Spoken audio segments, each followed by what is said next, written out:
Tashi Delay, and welcome to the third of our talks here on the Divine Feminine, the women in Tibetan Buddhism. This talk is about the Dakini. I'm Khenpo Drime Dawa. I am the president and one of the teachers at the Awam Tibetan Buddhist Institute. Previously, we talked about the origins role of women in Buddhism, as well as the rise of the sacred feminine in India, with a focus on Tara, the Buddha, the female Buddha of compassion. In this talk, we focus on the Dakini. So that raises the first question: what is a Dakini? Chogyam Trungpa Rinpoche said simply, "One never knows." The concept of the Dakini developed from a rather gruesome and obscene idea to the symbol of transcendent wisdom. The Dakini is feminine, but not conventional. They are considered second only to the Guru. First, let's take a look at the Dakini in India. The term had a rather vulgar connotation. They were minor players in the pantheon of deities in some cases. They served under the goddesses Durga or Kali, or the god Shiva, and they sucked the blood or vital juices from the body. They could be beguiling and seductive forms of exquisite beauty, or vicious ghouls and demonesses. Their husbands and sons were particularly vulnerable to these Dakinis, and after a female shedded her husband and son, she became perfected yogini who can move about at will. They were demonic inhabitants of cemeteries, charnel grounds, and wildernesses. They were female, outcast, impure. They were powerful outlaws, insatiable. They delighted in the taste of human flesh and blood. They were unimaginably vile and dangerous. They were identified as witch spirits of women who had died in pregnancy or childbirth, as well as unfaithful wives. They were capable of causing memory loss, fever and illness, as well as depression, disturbing dreams, obsessions, temper tantrums, and infertility, and even slaughter on battlefields. So they pretty much got the blame for anything that went wrong or bad things that happened to individuals or groups of individuals. In pre-patriarchal Dravidian cultures, the mother goddess worship was common, and the various yogic practices. There was somewhat of a resurgence of these during the 7th to 5th centuries BCE, and we've already talked about that there was a surgence of the divine feminine in the 1st century CE to BCE to the 1st century CE. So we began to see the emergence of the importance of the feminine in the role of culture and religious traditions around that time. Between the 7th and 9th centuries CE, we see Tantric texts beginning to appear, texts such as Chakras or Guhya Samaja, Havadra, Chakra Samvara, and later on we have Kala Chakra and so forth. These include visualizations of clouds of Dakinis that fill all of space. There's absolute ultimate essence manifesting with male and female aspects of compassion and wisdom joined together as one. Many scholars say that the Buddhist Tantra developed earlier than Hindu forms, and they were assimilated into the Hindu deities. Buddhism dominated India, of course, through until the end of the Muslim invasions around 1100 or something around that time. So in Hinduism and Buddhism, these developed in somewhat different ways. In Hinduism, the divine feminine evolved as the feminine principle as the source of creation.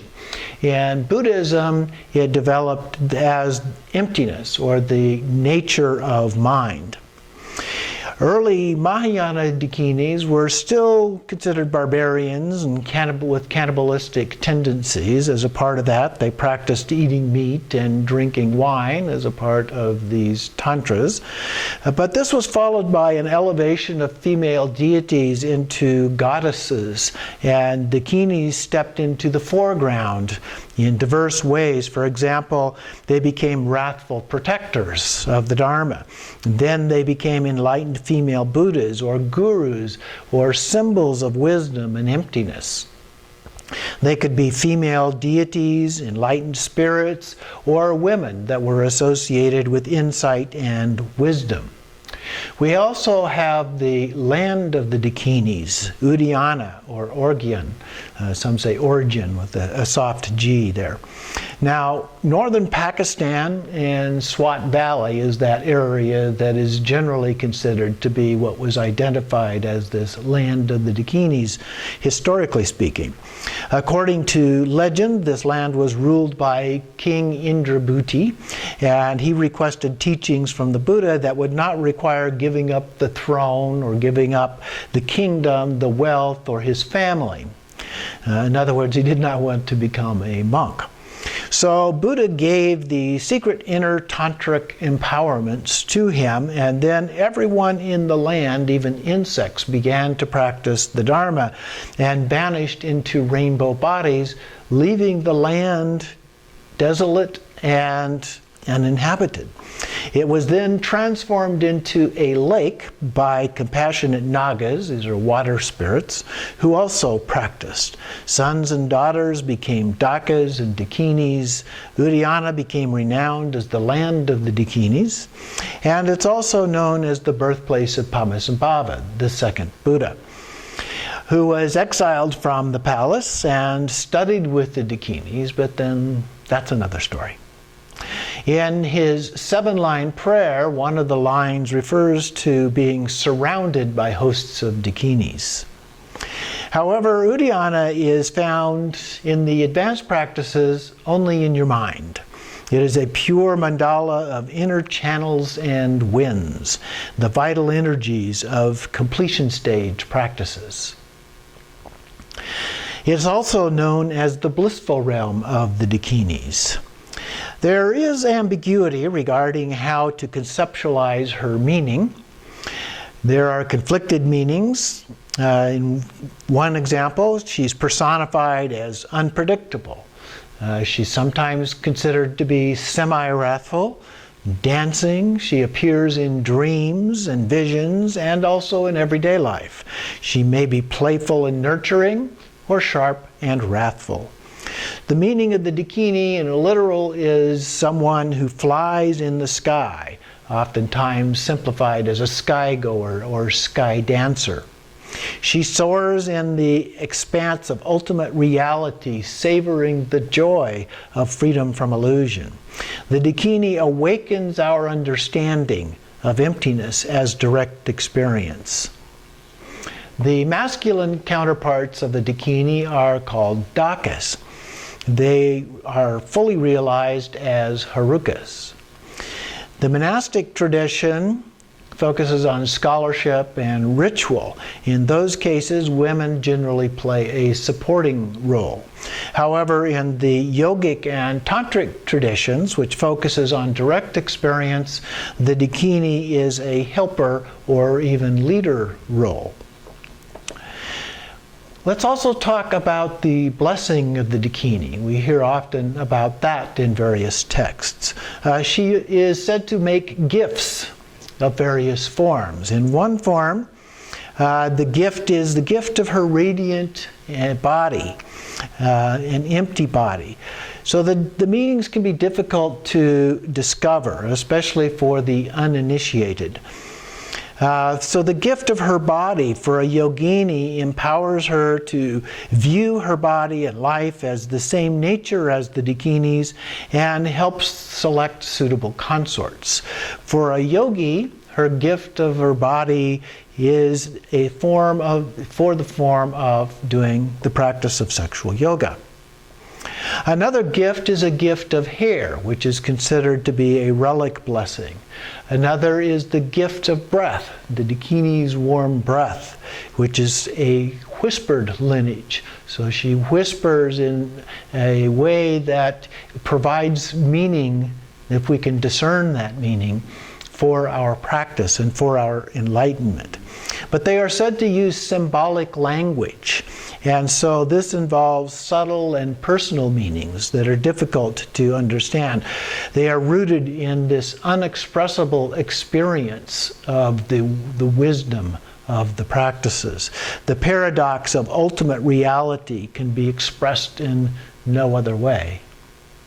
There are 4 levels of Dakinis.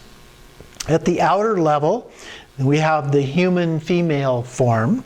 The guru, yogini, consort, or any woman can be in this form. All female bodies are sacred incarnations of wisdom to be respected by all Tantric practitioners. According to Padmasambhava, men and women are equally suitable for enlightenment, but if women have a strong aspiration, they have higher potential than men. At the inner level, we have the subtle body of channels, winds, and drops, the vital energies. At the secret level, we have the pure view of non-duality of self and other. It is beyond concepts.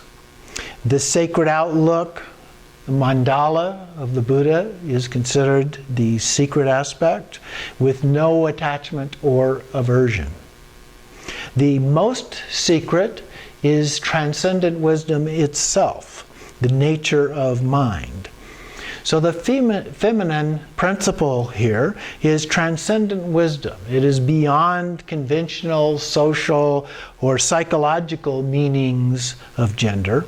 It is a symbolic form of emptiness.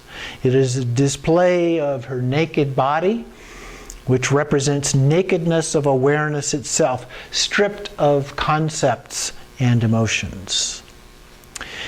The descriptions of the Dakini include being naked, having nothing to hide. She displays all of her secrets for all who have the realization to see. She is sometimes considered beautiful, but not necessarily in established norms. She may be tall and comely, short or broad, or fair and dark. So a variety of descriptions. She may be gentle and melodious, or sharp and harsh. She may be a 16-year-old youth, or she may be gruesome and wrathful. She has 3 eyes, one vertical between the other eyes in the forehead. She often wears a crown of 5 skulls, earrings, necklace, anklets, bracelets of bones. And she has a necklace of skulls, a tiger skin around her hips, a flame-like hair, and carries a katvanga, a staff of symbolic consort, that she is not celibate. And over here on the shrine, you can see 3 different statues of Dakinis. Here, the first one we have Machik Ladran, who is the one most noted for establishment of Chud. In the center we have Vajravarahi, and over here we have Simhamukha. And next to them we have a Katvanga.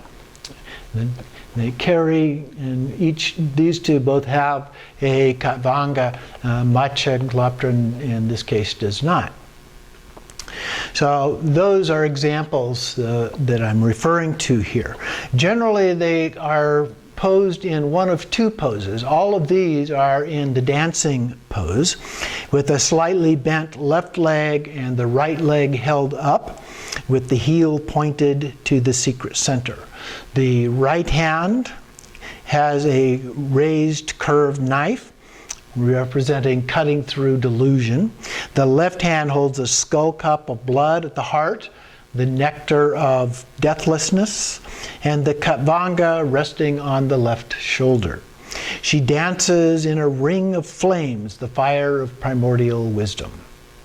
In the other pose, the warrior pose, is more from the side, and here the left leg is bent on a male corpse, the right extended, pressing down on a female corpse, has a curved knife in the right hand and a skull cup in the left raised and pouring nectar into her mouth. She also has a katvanga that is resting across her left shoulder. There are also worldly Dakinis. They are fond of meat and liquor without shame or fear. They are not deluded by the most intense experiences, but relish them as opportunities for practice. They eat the ego clinging of her victim. There is a recognition problem. When is or is not? How do we recognize this worldly Dakini? Trusting a worldly Dakini with intimacy and secrets can lead to death. Not recognizing is missing an opportunity for realization in years of fruitful practice. Obstacles, lack of synchronicity with the guru, and could incur her wrath. Let me do a reading here from a text, The Dakini's Warm Breath by Judith Simmer Brown, an excellent book on this topic.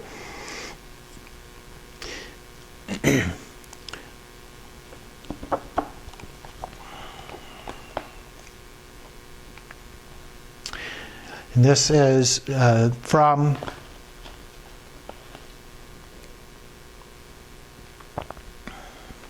Guru Rinpoche, a description. There are to be seen countless Dakinis. Some of them have eyes that dart out sun rays. Others give rise to thunderclaps and ride water buffaloes. Others hold sabers and have eyes which inflict harm. Others wear death's heads one above the other and ride tigers. Others wear corpses and ride lions. Others eat entrails and ride garudas. Others have flaming lances and ride jackals. Others in their numberless hands carry many generations of living beings. Others carry in their hands their own heads, which they have severed. Others carry in their hands their own hearts, which they have torn out. There are others who have made gaping wounds in their own bodies and who empty out and devour their own intestines and entrails. There are others who hide and yet reveal their male or female sexual organs, riding horses, bulls, and elephants. In the central lake cloud of perfection is the charnel ground, the haunted place where others cannot venture. There they stand, sucking the substance out of life. So, a number of examples given by Padmasambhava here. So, Guru Rinpoche is said to, though, have tamed Dakinis and other demons, turning them into Dharma protectors. But unlike other demons, Dakinis ascended to higher realizations, even Buddhas. We also have worldly Dakinis. Wisdom Dakinis, in addition to the worldly Dakinis. They are said to be fully awakened and can act then to help awaken others, the Bodhisattva ideal. They are beyond even the concept of gender, the nature of mind itself in female form, that embodies the full meaning of the term sky dancer. Her ferociousness is seen as the energy of wakefulness, but she cannot be truly seen in a conventional way. She plays the roles of messenger for males, a guide, teacher, providing empowerments, yet she has no philosophical system. Her activities do not obey external laws or social norms. We'll talk more about this when we talk about Tantra. To practice the female deity, such as Vajravarahi, a man must take female gender and give up male identity, privilege, and perspective. Let go of attachment. So it is easier for a woman to do these practices. Human Dakinis maybe spiritual consorts, or practice sexual yoga. For example, they may be recognized in reincarnation. They may be a female tantric guru. They may be a mother, a sister, or consort of a lama. They may be a female tantric practitioner. They may be every woman. Encounters with these human Dakinis, have an intense, intimate quality about them. She may place a gift directly in the practitioner's hand. It may be a touch, a whisper, or even a gaze. She may appear naked and evoke nakedness in the practitioner. Or she may give a body gift of intimate connection. The womb and vagina is the mandala, sacred symbol of emptiness. But bliss is not ordinary sexual bliss, but transcendent bliss. Bliss emptiness, we often refer to it as. Practitioners may be shaken to their depths and attain a new perspective, a radical life change, or a new sense of urgency. And if they ignore her advice, great obstacles and calamities can arise. Dakini activities are described as feasting on bodies of others, a kind of spiritual cannibalism. Let me read you a couple of stories about these kinds of experiences here. Again, from the Dakini's Warm Breath. When Guru Rinpoche entered the palace of the Queen Dakini Sangwa Yeshe, Guya Janana, she was seated on a throne of sun and moon disk, dressed in a charnel ground ornaments and holding a skull cup of a wooden drum. Guru Rinpoche approached her with the appropriate offerings, prostrations, and circumambulations, requesting the outer, inner, and secret empowerments. She responded by transforming him into the seed syllable Hri, home, and conferring on him these three empowerments with her body. First, she took the home on her lips. Then she swallowed him and received abhisheka in her stomach. Next, she empowered him in her secret place. Finally, she passed him through the secret lotus, her vagina, and with these blessings, his body, speech, and mind were purified of defilements. These constituted the outer, inner, and secret empowerments he sought, purifying the three obscurations. Through this blessing and others, he became known as Toktrink Tsal, the strength of the rosary of skulls. In another story, sometimes wisdom Dakinis have a wrathful demeanor in their devouring activities. While meditating in retreat, Dokintse Rinpoche concentrated with single-minded devotion on Guru Rinpoche. That night, three terrifying Dakinis appeared to him and said, "In the self of the delusory appearances, ignorance of grasping and grasped have manifested. There is no other way but to separate you from your evil body." They cut his body to pieces and, dividing it among themselves, gobbled everything, including his consciousness. He fell unconscious, and when he awoke, he saw the Vajrasattva consort standing before him, emanating light. As the light touched him, he felt his own body to be of light, and he received many blessings and prophecies from gurus and Dakinis. So these are examples of the kinds of stories that we see in the tradition. Another activity involves great blessing of the wisdom Dakini, joining emptiness nature of the Dakini with the mind nature of the practitioner, merged together in a non-dual form. Another are feasts, Dakinis and their consorts. One of the most powerful practices is of extending sacred outlook into the realms of all experience, purifying habitual tendencies and mental obscurations. So that concludes this talk on the Dakini. I hope that you have enjoyed it. Thank you for watching. The next talk will be on Yeshe Tsogyal, the consort of Padmasambhava. And he was considered to be the second Buddha and largely credited with the dissemination of Buddhism in Tibet. Yeshe Tsogyal is credited with writing down his instructions, teachings in countless forms, and then hiding those to benefit future generations. She played a very important role in the development of the sacred or divine feminine in Buddhism. So I hope that you will join us for that talk.